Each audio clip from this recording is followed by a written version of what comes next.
Chinku master এলাকায় salon দেয়, এত বড় সাহস না? এই এনে সেলুন দিছে কেটা? এই কাল্লু, এনে সেলুন দিল কেটা?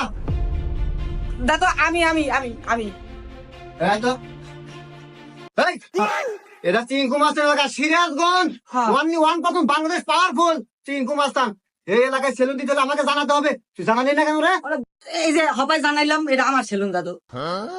এই কাল্লু, ও কি জানে না আমার কথা? আপনি কি জানেন না? ও ভাই কি কোনো সমস্যা হয়েছে? সমস্যা এখনো হয় নাই, তবে সমস্যা হবে। কি ভাই এখানে কোন কর্মচারী লাগবো? কর্মচারী? হ্যাঁ লাগবে। ভাই চাইলে আমাকে দুজনে গেলে কর্মচারী নেন ভাই, আমাদের অনেক দূর কাজ কাম নাই ভাই। এ খালে কে গেলি কানে এ হালার গলা কো বান্ধাও না কেমন তারি এ বন্ধু বল খারাপ দে দৌড়। ওরে আমি গেলি কে তো হারামজাদারা ডরাই গেছালাম কলজা কাপি উঠছে বেড়া।